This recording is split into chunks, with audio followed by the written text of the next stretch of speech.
Dear viewers, welcome sa aking channel. Ang mga minamahal na pangalan ng Turkish television world, Tuba Büyüküstün at Engin Akyürek, ay sa wakas ay gumawa ng isang pahayag na magpapasaya sa kanilang mga manliligaw pagkatapos ng breakup na sumasakop sa Turkish agenda sa loob ng maraming buwan. Ang pahayag na ang mag-asawa ay nagbigay ng bagong pagkakataon sa kanilang relasyon sa kabila ng lahat ng mga paghihirap sa pamamagitan ng paglabas ng magkasanib na pahayag ay nagdulot ng isang mahusay na tugon sa mga social network.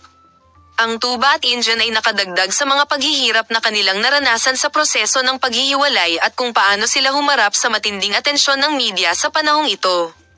Nitong mga nakaraang buwan, dumaan kami sa isang proseso na sumubok sa pagbabago ng aming pamilya at sa aming relasyon, ngunit kailangan naming magkadikit para protektahan ang isa't isa at ang aming pamilya, sabi ng mag-asawa. Na sinisikap nilang mas maunawaan ang isa't isa kapag gumagawa ng desisyong ito. Usap-usapan na malaki ang epekto ng kalusugan ng kanilang premature baby sa pagkakasundo ng mag-asawa. Ang pagsuporta sa isa't isa sa panahon ng mga problema sa kalusugan ng sanggol ay sinasabing nagpapatibay sa ugnayan sa pagitan nila. Ang kalusugan ni Tuba at Engin ang pinakamahalagang bagay. Ang naranasan namin sa prosesong ito ay nagpalapit sa amin, sinabi niya na ang mahirap na panahong ito ay muling na-configure ang kanilang relasyon. Ang pamilya ni Engin Akyürek ay gumaganap din ng aktibong papel sa proseso ng pagkakasundo. Tila hindi nawalan ng ugnayan ng pamilya ng engineer sa Tuba at nagsikap na muling pagsamahin ang mag-asawa. Sila ang naging gabay namin, sinabi ng mag-asawa na malaki ang naiambag ng suporta ng pamilya para maibalik ang kanilang relasyon. Masiglang sinalubong ng mga tagahanga ang balita ng pagkakasundo.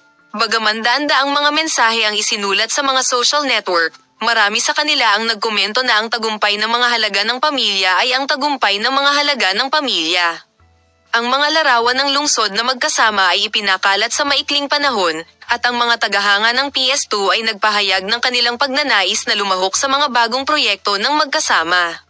Matapos magkasundo ang Tuba Büyüküstün at Engin Akyürek, sinabi nilang balak nilang maglagay ng mas matibay na pundasyon para sa kanilang relasyon. Napag-alaman na pagtutuunan nila ng pansin ang kanilang mga pribadong buhay at susubukan nilang lumayo sa press. Patuloy na panoorin ang aming channel para sa karagdagang impormasyon, makita ka sa mga bagong video. Sa ngayon.